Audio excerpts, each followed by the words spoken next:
Happy Saturday, family.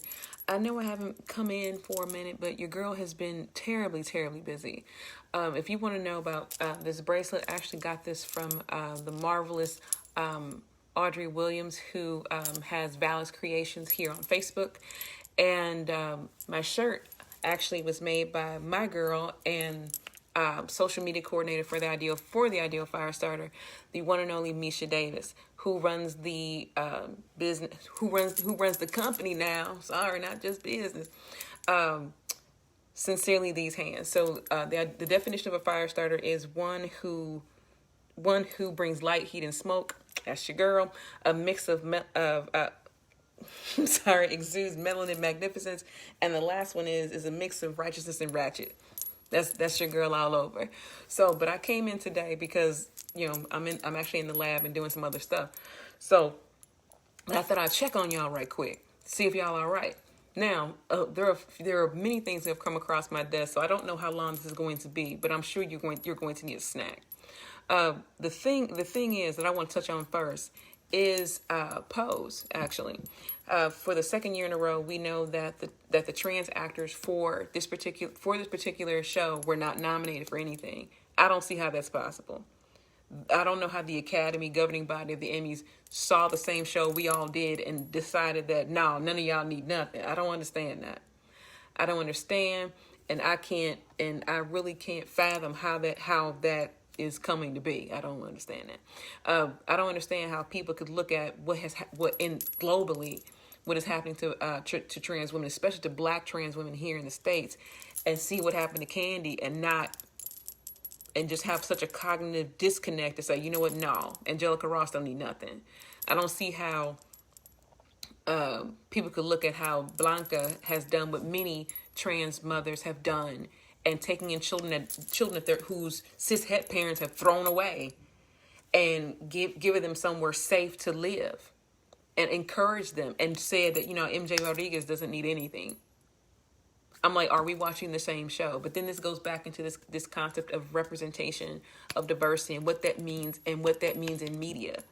I say all the time over on this portion of Beyonce's internet that representation matters. And it seems as if, and y'all already know how I feel about casual erasure. Casual erasure is an affront, especially if you are a minority person. One of my secret sheroes here on this little blue app is, she runs I can't think of her first name right now. I want to say it's Eunice, and she runs the company Because of Them We Can. And one of the quotes that she uses is, children will never be what they will never see. And to that I say, and raise that to say, if you don't see it, you can never be it. And again, as Laverne Cox has said, it's not just about bathrooms, and it's about visibility.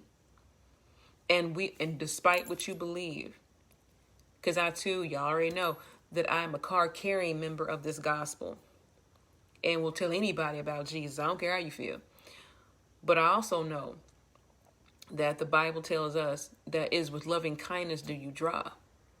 So at the same time, I don't have the right to take God from anybody. If anything, my job is to extend it to whom will listen. And it does not make me more Christian to try to oppress another group of people. That's not what we do here. That's not what this is about. And I think the sooner that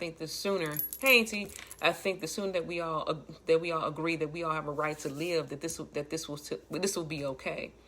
But I just want to continue to encourage my Black writers and creatives to continue to do what you do, because until we can be in the room, we will never be in the room, if that makes any sense.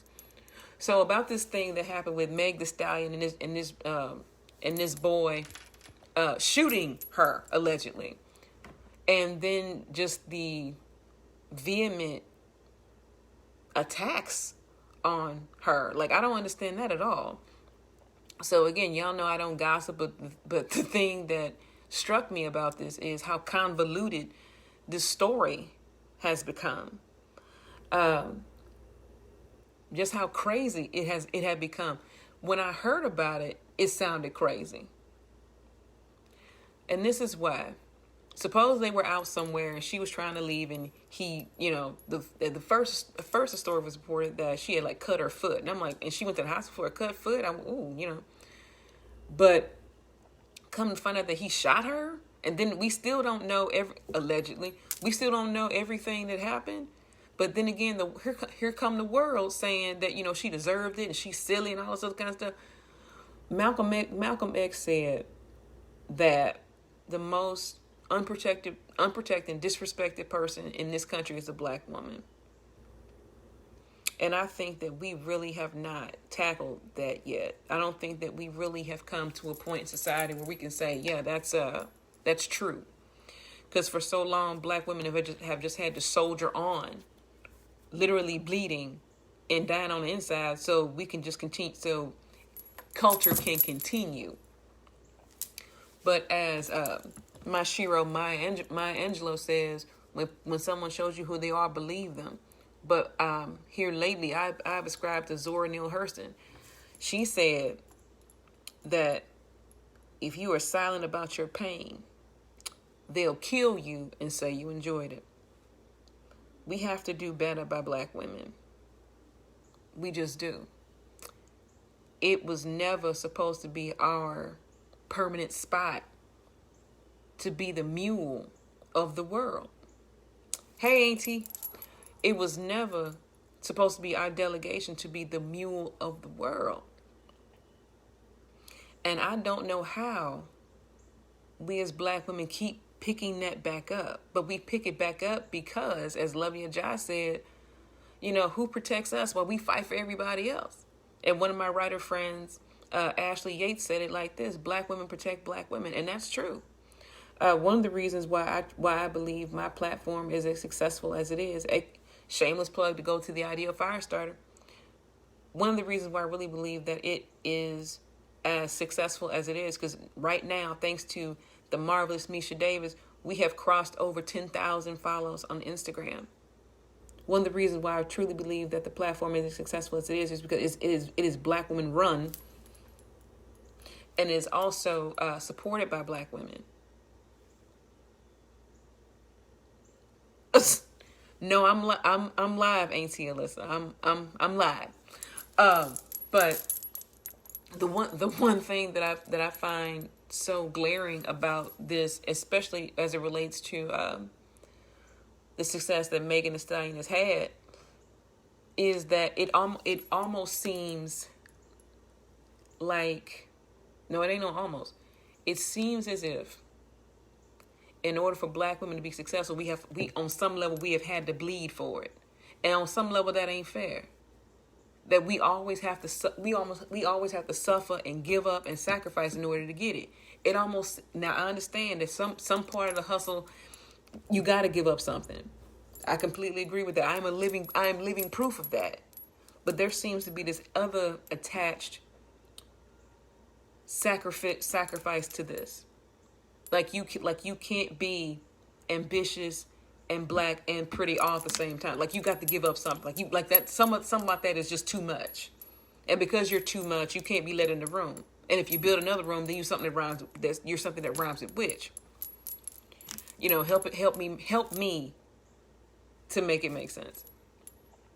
But the one thing that I believe is glaring about what is happening, especially with black women, especially as it relates to intimate partner violence, especially as it relates to what's happening to black trans women, especially as it relates to, oh my gosh, especially as it relates to the pandemic and just everything that is happening. It almost it's not almost, let me stop using that word. It is an affront to not just our femininity, but our lives and the ability to hang on to anything. Because where we are right now, it's an affront on your sanity. Because if you did not have a safe place to holler out, you would be swept up in this. And I know that there are people who will come past here who don't call Christ Lord, and that's fine, but I do. And it is because of that root and rock of faith that I can keep going. And this ability to manipulate these 26 letters that into the worlds that I want, to say what I need, as Toni Morrison would say. and that I have not totally flipped my wig. But it is definitely something. It is definitely something altogether different. And as my auntie Apostle Tanya Stewart would say, we've never been this way before. But even having not been this way before, somebody along our bloodline has. Now, I'm not saying that we go to worshiping ancestors or anything like that. What I am saying is that we remember where we come from, which segues nicely into Black is King. Now, I watched this with my daughters yesterday, and it brought me to tears. And I know that there are some people who will say, I can't believe this, it was all full of witchcraft. And to me, this is just a spoonful of my opinion. I saw none of that. What I saw in Black is King is literally, it's a visual album that went along with the album that she dropped for The Lion King, which is The Gift. So the album has been out longer than this movie. And I am appreciating the artist that Beyoncé is becoming. And I think on some level we haven't appreciated that in her. I think we as collective Blackness really thought, okay, she's pretty and she can sing. And she can sing on occasion. But I don't think that we necessarily appreciate the artist that she is. That we have not truly embraced the artist that she is. And what I saw in Black is King is just her reminding us of who we are. One of the quotes in Black is King is that struck me was, step out of your estimate and into your essence.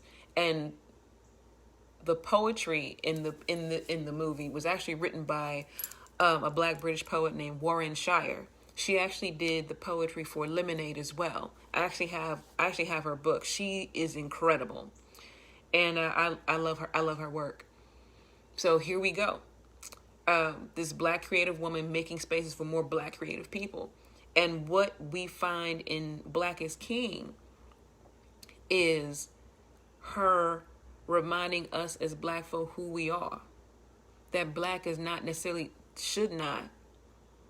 cannot be just associated with criminality and something evil or dark. So throughout the whole movie, she is showing us who we are as a people, where we came from, that our existence did not begin enslaved. That we did not begin as a people, as a race, as a culture with assimilation. We did not exist to just be subservient. One of the reasons why I wanted to watch this movie with my daughters is so they know that their Black is beautiful. That they not have to negotiate their Blackness and the pursuit of wanting to be pretty. You can be both. They are both. I am both.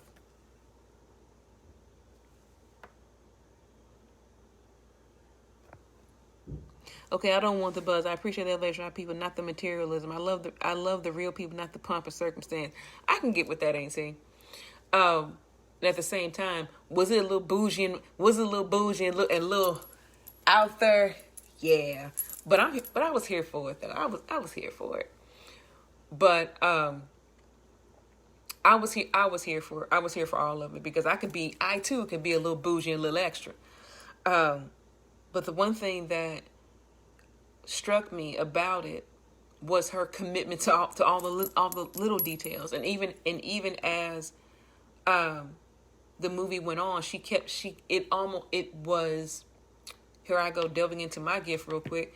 It was, there's this concept that most people believe that before you were born, it, depending on the religion that you follow, but they seem to have this commonality, that you were in this particular space with the Creator, and the Creator tells you everything you're going to become, reminding you of everything you're going to become. And then you're put into a vessel, a mother, with a mother and father, and then you then step into reality. You then step into time. and then stepping into time, then you're supposed to do everything you're supposed to be relegated to do. And in this particular movie, what I saw was her reminding us every step of the way, like, okay, we're better than this. You are a king, you are a queen, and this is why it's important for you to know who you are.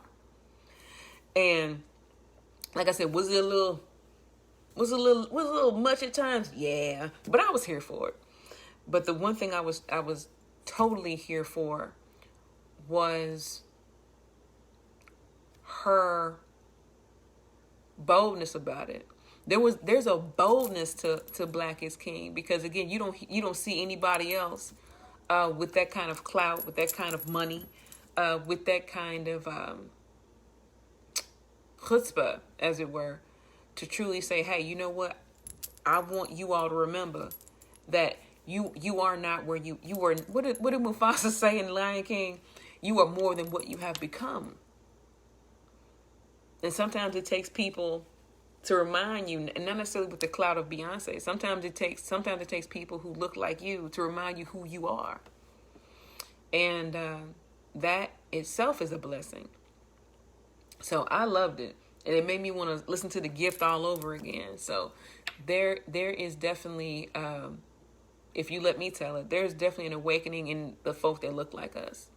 And it is amazing. It is beautiful to see, and I am here for all of it. And in that,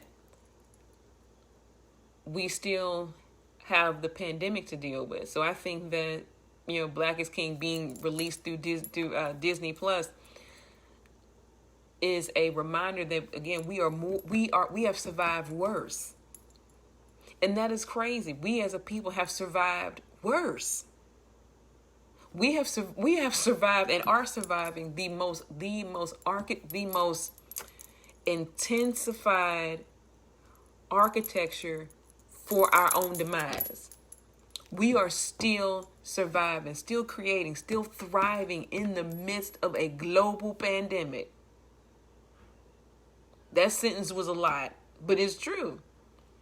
We are surviving and thriving in the midst of a global pandemic. We talk about the old saint saying, God has preserved my life. No, God is truly preserving my life in this season. I can't speak for nobody else, but I can say, for me and mine, God is preserving, and He is amazing. It is a wonder to behold. But again, we as a people have survived being kidnapped and stolen and sold and raped and killed and lynched and lied on and slaughtered like hogs and fed to wolves, and yet we are still here. And one of the other quotes in the movie was, "You can't wear your crown with your head down." That's all I needed, bro. That's all I needed to adjust it and keep going. I think it was David Banner that said that as far as it relates to like Black folk and their hair, he said we're the only people whose hair actually shapes into a crown. I'm like, you know what? Okay, Banner, as problematic as he can be sometimes, but he was right. There indeed is this. There's this beauty to being Black, and it is so. Being Black is so out the box and so lit that I can't imagine being anything else but. There is definitely, as Jill Scott says, there's a rhythm in my way and a practice in my seat. There is something incredible about being Black. There just is. It just is. Being Black is lit. And white supremacy wants to tell us that being Black is not lit. That being Black is a curse.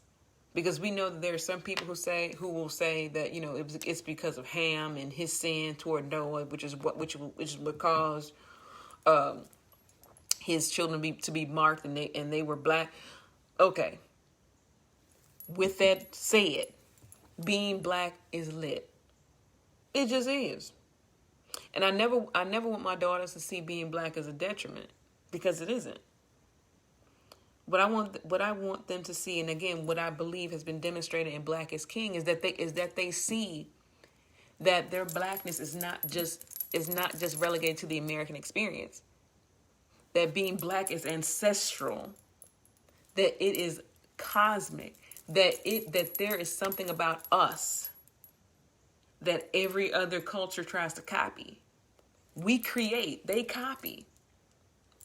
I stand on that. I stand on them two with my 2 flat feet and 10 toes down. We create and they copy. You want proof of that? There's this rash of white girls now wearing boxer braids. We call them cornrows. And now hoops are fashionable. Black women been wearing hoops since forever. I personally own several sets of what they call door knocker earrings. And now, people want to get back to hair wraps. We've been doing this. Stiletto nails. We've been doing this. Being black is a whole vibe. It's a whole vibe. It's who we are. And what I saw in Black is King is that, look, this is what we have always been. We have always been beautiful. We have always been special. We have always been that deal, as the kids say. We've always been that. So for her to use this platform and dedicate it to her son and all of us whom are sons and daughters of black folk and enslaved black folk, and whom are descended from kings and queens and warriors and politicians, that you have to understand, and statesmen, you have to understand that she was trying to break up what we see in ourselves. She was trying, again, want the song Find Your Way Back. Can you find your way back to who you really are? Step out of your estimate and into your essence. I am going to use that forever. I'm going to use that forever. There will never be a time where I will not use it. And if God allowed me to be somebody's grandma, I'm going to tell my grandkids the same thing. Step out of your estimate into your essence. You are better than what people assume you to be. So I enjoyed it. I might just watch it again on days where my black girl magic feels low, to remind myself of just how dope I really am. And there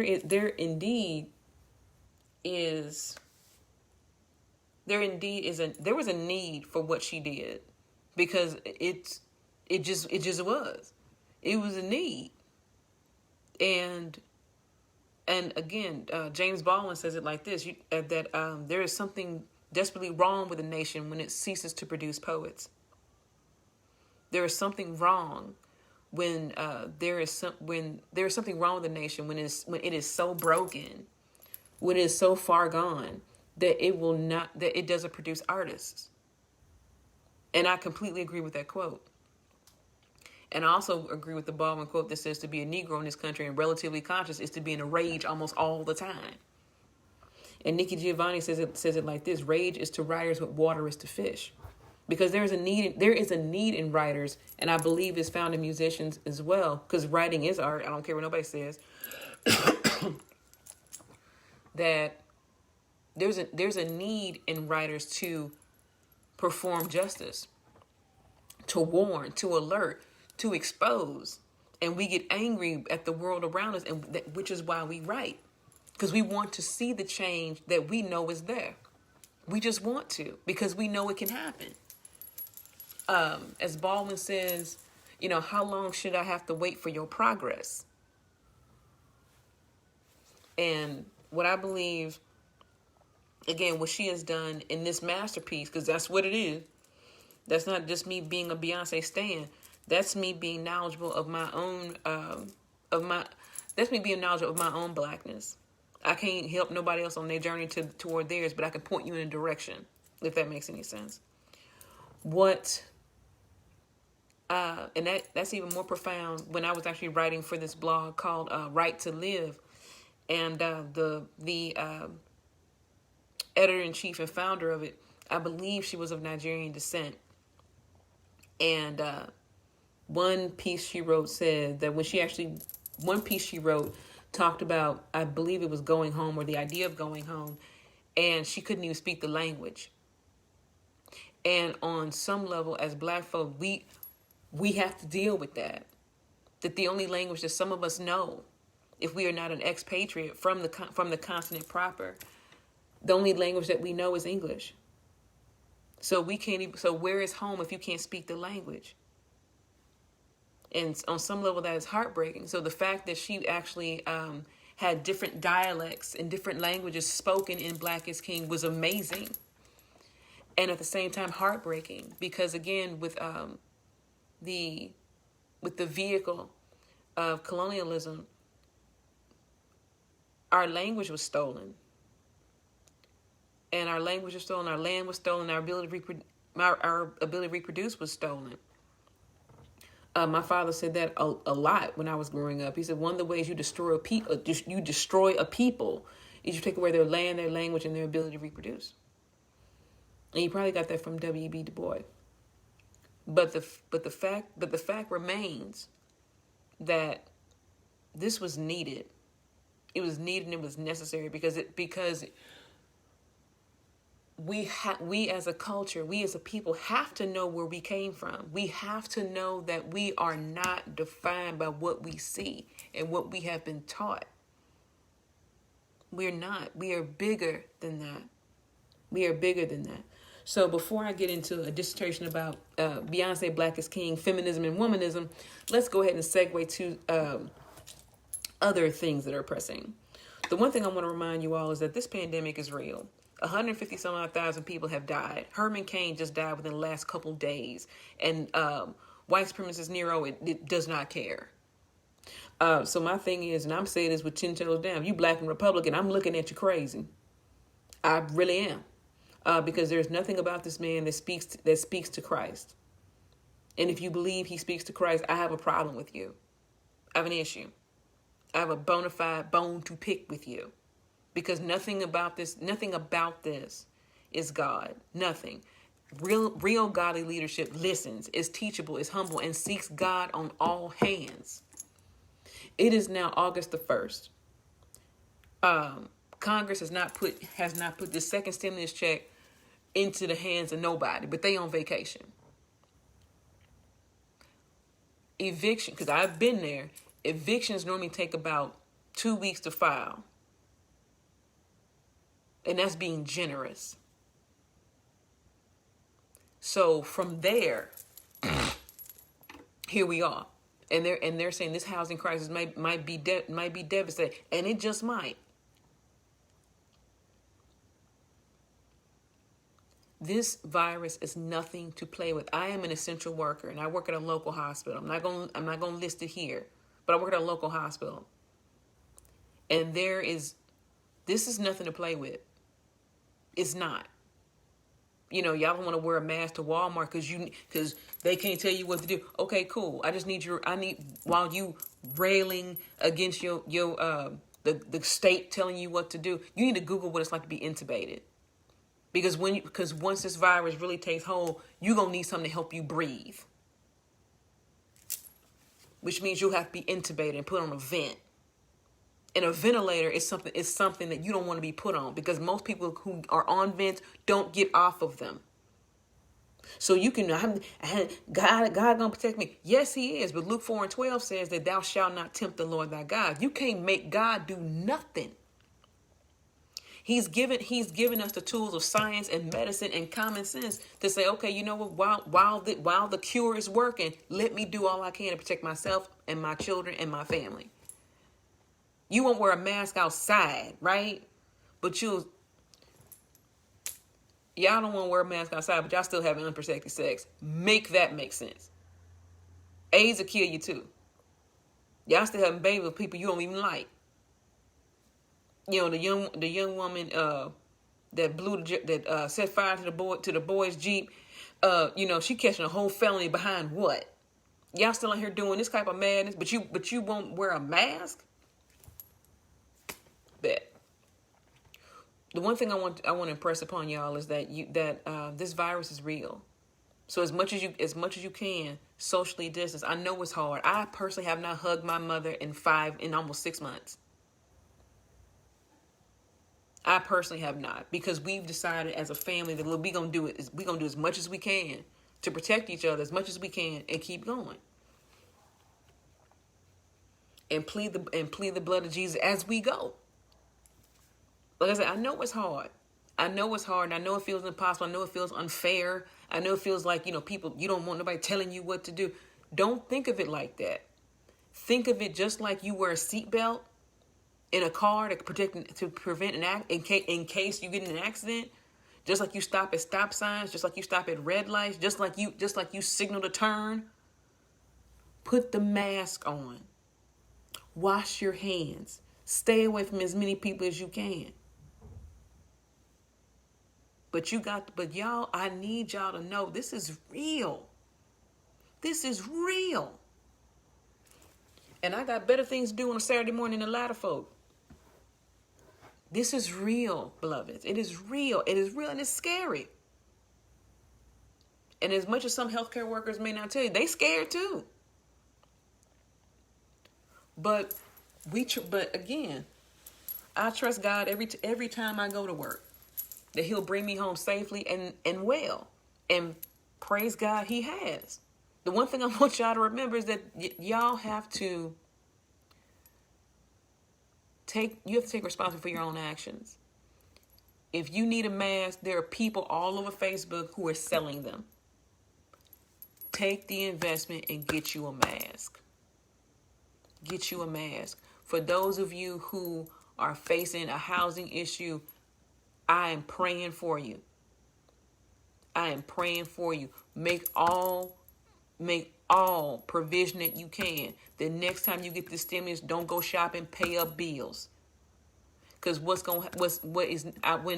this joker got in office, I called my mother, like any good black girl. I'm like, Mom, I don't know what we're gonna do. I'm scared. She told me this.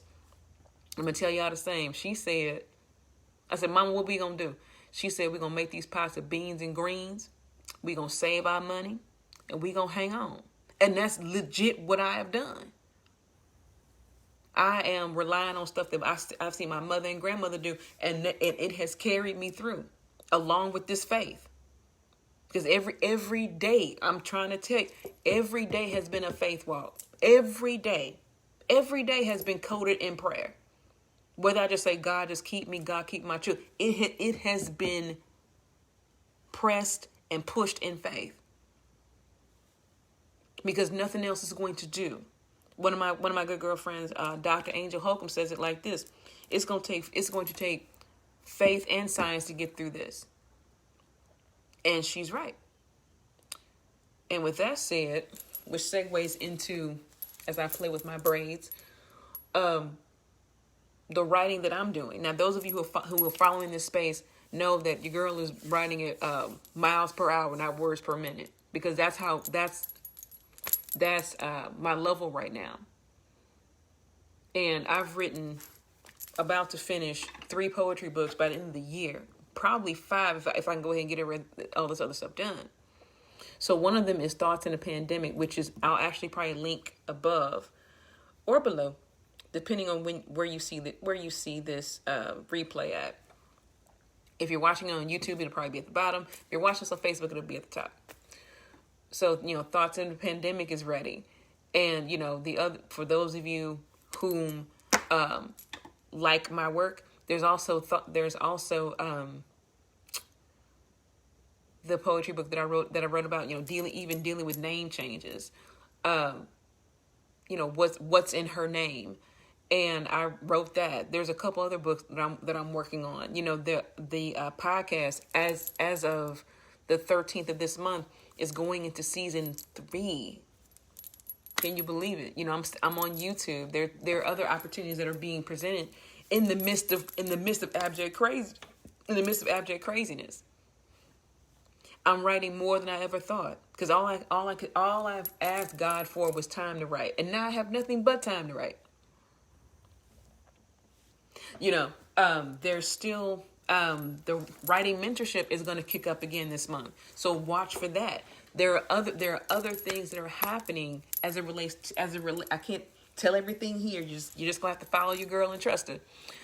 There's still other things that have to be done on the business side of writing for me as well. There are other things that I'm branching off into that God is gracing me to do, and it is amazing.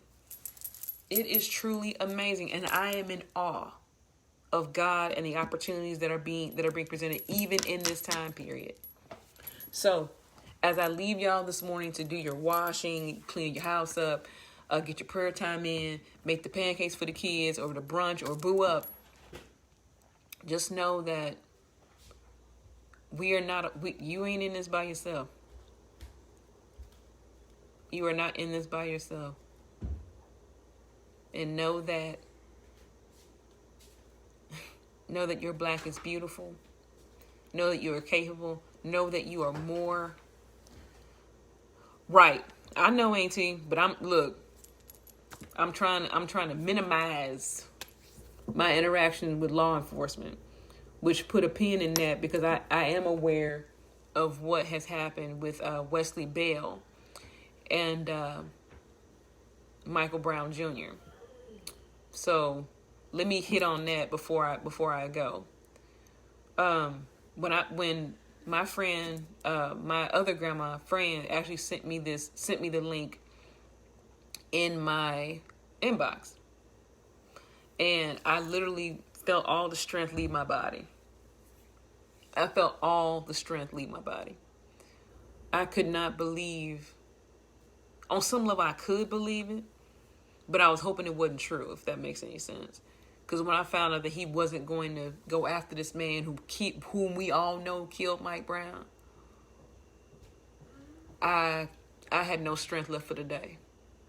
There was something in me that I was tired, and I was tired of being mad, tired of being sad, tired of this shenanigans, and all my peeps on Facebook were like, "Look, I can't wait to leave St. Louis.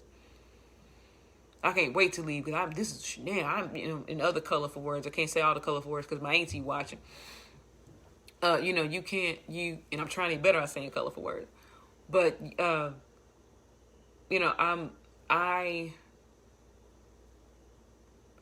am not shocked that he would not go after him because he still has to work with the police,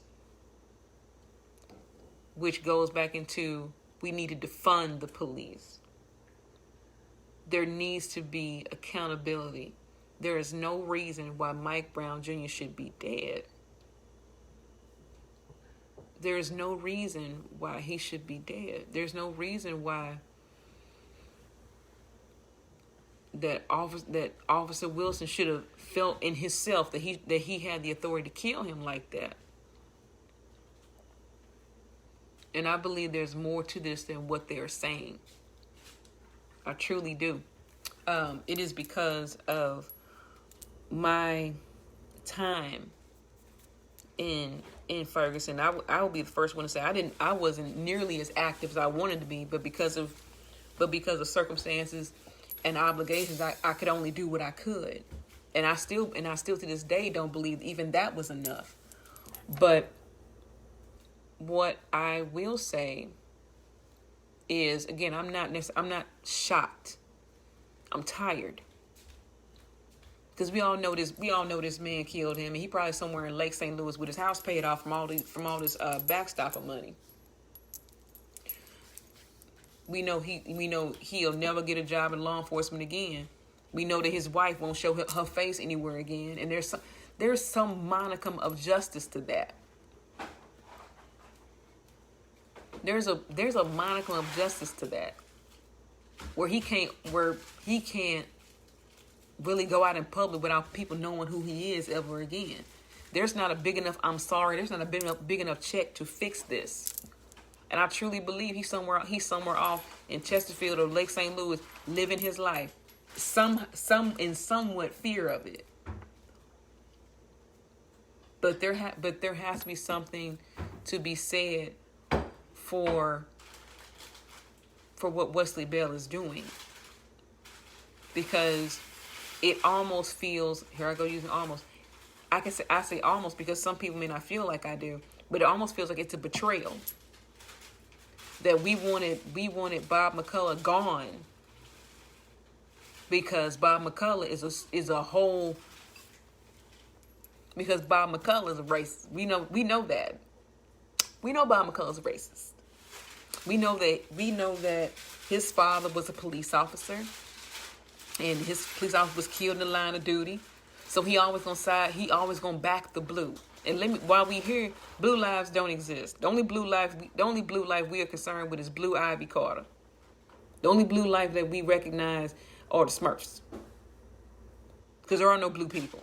You can take off if you can take off a uniform, get that, sir, ma'am, no, you can't ever tell me that you were scared for your life when you have a badge, the car, and the gun. Howard, what were you afraid of? But then it goes back to not recognizing blackness as that goes back to not recognizing black folk as human unless we do something criminal. As my baby sneezes in the background, but there has to be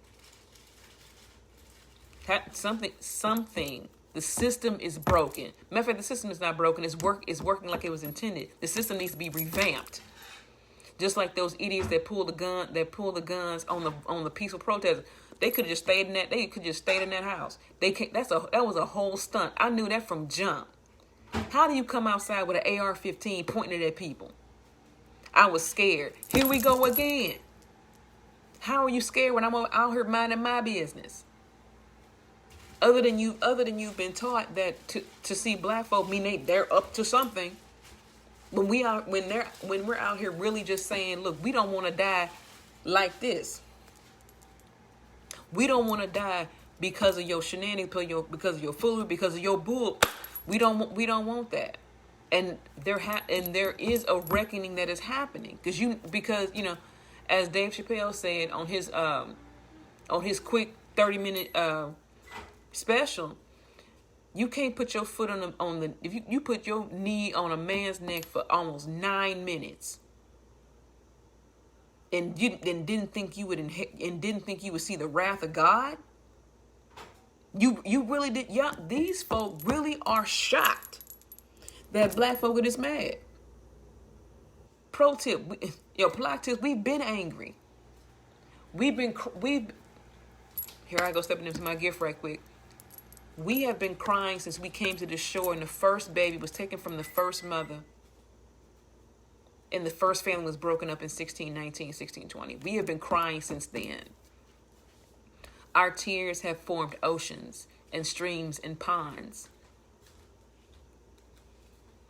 This country has made sport of our pain, made movies from it, made it so that we should be happy to be subjugated, to be oppressed, happy to be a mammy, happy to be a coon,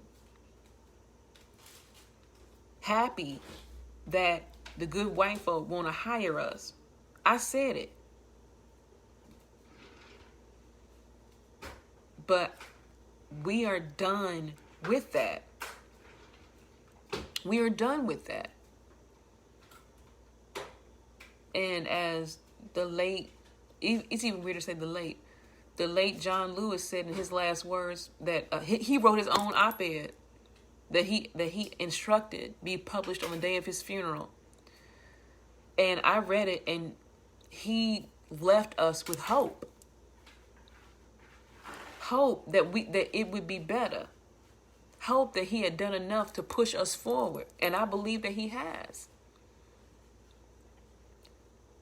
And as those of you who follow me on the Ideal Firestarter know that August is activism month. And this activism month hits different. It feels different. So as I take my leave to get at my work for Saturday, I leave y'all with this. It's going to get better. It is going to get better. We will come out of this. We will come out of this. And as we come out of it, remember what you learned while you were in it. Remember who supported you. Remember who didn't support you. Remember what people said and didn't say. Remember who helped you without motive. Remember who helped you with motive. Remember who put their mouth on you rather than prayed for you. Remember how you had to beg, borrow, and steal to get some things accomplished. Remember how you had to make it over yourself, or remember how your family had to make it over. What you are learning now is going to equip those whom follow after you. Remember that where you are is not your final destination. Where we are is not the final destination. And register to vote. Register to vote. Make sure you are you have a polling place. Remember, make sure your name is right. Make sure that you have your voter identification card. Make sure your ID is right, because this man is hell bent on messing all of this up. So don't be caught out there. You have time enough now to make sure your polling place is together and to register to vote. Register to vote. I don't want to hear nothing about it. It don't matter that he gonna win anyway. I don't want to hear that. One of the reasons we are in the situation that we are now is because not enough people voted last time. They thought it's the lesser of two evils. So now here we are. So now we have to vote to fix it. So register to vote. Register to vote. Don't be ashamed of your blackness. Allies are needed, not just on social media, but all the way around as we fight to keep living and fight to make this fair. To all the allies who watch, thank you. For all the allies who give and tend to, and our street medics, thank you. Thank you for allies who have now become accomplices, to quote Mickey Kendall from Hood Feminism. Because it's not just, at this point, it's not just good enough to say Black Lives Matter. You have to put that into action. Especially if you are a non-melanated person, you have to prove that and check other people's racism. It's not good enough. It's not good enough to just not be racist. You have to be anti-racism, which is a whole other thing. But know that I love you.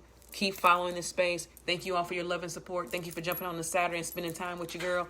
Know that I love you. Know that I'm praying for you. Know that we gonna come out of this together. And Black Lives Matter. Love you.